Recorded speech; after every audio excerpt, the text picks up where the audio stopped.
پور کی F I R کی بات آپ کر رہے ہیں. اس طرح کی بے شمار ایف آئی آرز ہمارے ملک میں درج ہو رہی ہیں، پورے ملک میں. اور اگر اس کی ہم بیک گراؤنڈ دیکھیں تو اس طرح کے واقعات کیوں ہو رہے ہیں اور ان کی ریشو کیوں بڑھ رہی ہے؟ اس کی سمپل ریزن ہی یہ ہے کہ ان امپلائمنٹ ہمارے ملک میں بہت زیادہ ہے. روزگار کے نوجوان کو مواقع نہیں مل رہے. وہ جہاں پہ جائے گا اس کو اس کی محنت کا صلہ پراپر نہیں مل رہا. لوگ یہاں پہ کام لیتے ہیں لیکن اس کا معاوضہ اتنا نہیں پے کرتے، جس سے ہمارے معاشرے کا ہمارے ملک کا جو نوجوان ہے اس وقت بہت افینڈ ہو چکا ہے.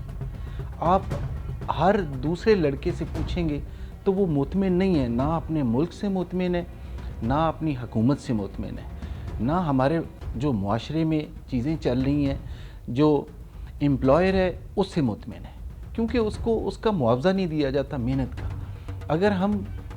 اگر ہم معاشرے میں دیکھیں تو بچہ جب نکلتا ہے اسکول و کالج سے تو ہونا تو یہ چاہیے کہ اس کو اس کی تعلیم کے مطابق روزگار اسٹیٹ پرووائڈ کرے. یہ نہیں ہوتی. جب وہ اس کو روزگار نہیں ملتا، جب وہ فری رہتا ہے اپنے دوستوں کے گروپ سے اچھے دوستوں کے گروپ سے نکل کے وہ برے دوستوں کے گروپ میں چلا جاتا ہے، تو پھر اس طرح کے واقعات ہوتے ہیں.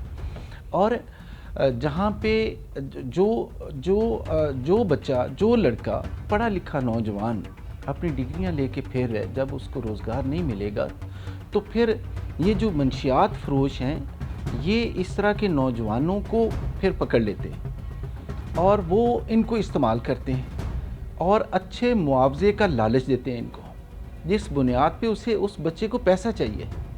اس نے پیسہ جو سوشل میڈیا پہ چیزیں چل رہی ہیں وہ کہتا ہے کہ میرے پاس پیسہ، اگر پیسہ ہے تو عزت ہے، ادروائز کچھ نہیں. تو وہ پیسے کے لیے سب کچھ کرتا ہے. اور معاشرے میں جو اس طرح کے جو گھنونے واقعات ہو رہے ہیں تو وہ اس کے پیچھے بیک گراؤنڈ بالکل غربت ہے اور ان امپلائمنٹ ہے. اسٹیٹ کوشش تو کر رہی ہے کسی حد تک، لیکن اب اسٹیٹ پوری ذمہ داریاں اپنی نہیں نبھا رہی. اس میں پوری کیلکولیشن جائے حکومت کے پاس کہ اتنے بچے پاس آن ہو رہے ہیں، اتنے بچے کیو میں لگے ہوئے ہیں. انڈسٹری ہونی چاہیے ہمارے ملک میں روزگار کے مواقع ہونے چاہیے تاکہ ہر بچہ، ہمارے ملک میں بزنس کا بہت پوٹینشیل ہے. حکومت کو چاہیے کہ وہ جتنے بھی نوجوان بے روزگار ہیں سب کو چھوٹے بزنس کروا کے دیں تاکہ وہ اپنا بزی ہو جائیں.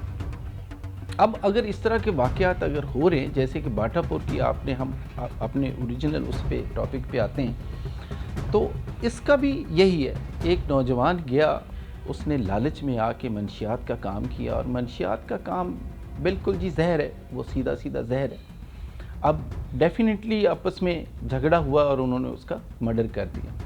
اب 6 دن بعد اگر لاش ملی ہے، اس کی ڈیڈ باڈی ملی ہے، تو اس میں بہت ساری ایویڈنس ختم ہو چکی ہے. اب اس میں بھی جب لاوارث ڈیڈ باڈی کے ساتھ جو ہوتا ہے وہ آپ کو بھی پتہ ہے اور مجھے بھی پتہ ہے، اس پہ کوئی پراپر انویسٹیگیشن نہیں ہوئی ہونی. یہاں پہ تو انویسٹیگیشن کا اتنا فیلئر ہے. میں آپ کے چینل کے توسط سے یہ گزارش کروں گا اپنے ملک کی حکومت سے کہ انویسٹیگیشن کا جو پروسیس ہے اس کو بڑا ریفائن کرنے کی ضرورت ہے. اب یہاں پہ ایف آئی آر تو ہو گئی، اس کے بعد کے جو مراحل ہیں وہ بہت مشکل ہیں. اس میں انویسٹیگیٹر کا رول بڑا امپورٹنٹ ہے کیونکہ اس نے سب کی سٹیٹمنٹس لینی ہے، اس نے جا کے جگہ کا معائنہ کرنا ہے، اس نے ایویڈنس کلیکٹ کرنی ہے، اس نے بیانات لوگوں کے لینے ہیں، آئی وٹنس کے بیانات لینے ہیں. تو جب تک اب دیکھیں یہاں پہ جو آئی او صاحب ہیں وہ اس طریقے سے اپنی پرفارمنس نہیں دیتے جو کہ ان کو دینی چاہیے. کیونکہ کریمنل میٹرز میں اگر وٹنس ہی نہیں ہوگا تو آپ کا ٹرائل تو ختم ہو جائے گا، وہیں پہ ختم ہو جائے گا.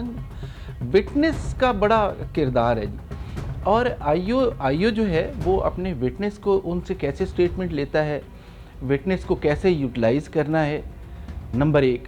نمبر 2، جب آئی او اپنے حساب سے جیسی بھی انویسٹیگیشن ہوئی اپنی ایک رپورٹ بنا کے وہ سبمٹ کر دیتا ہے کورٹ میں. اب یہاں پہ کورٹ کا بھی ڈیلے آف جسٹس کی بات بھی بڑی چلتی ہے جی.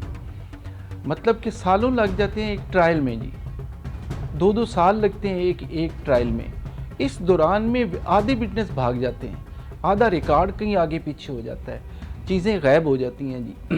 وہ کیس کمزور ہو جاتا ہے جی, جس کو لا کے مطابق ود ان لمٹ اس کا ٹرائل کنکلوڈ ہونا چاہیے. تو میں جناب عدالتوں سے بھی تھوڑا گو کہ بہت اچھا کام کر رہی ہیں ہماری عدالتیں بھی, لیکن ڈیلے تو ہو رہا ہے جسٹس کی.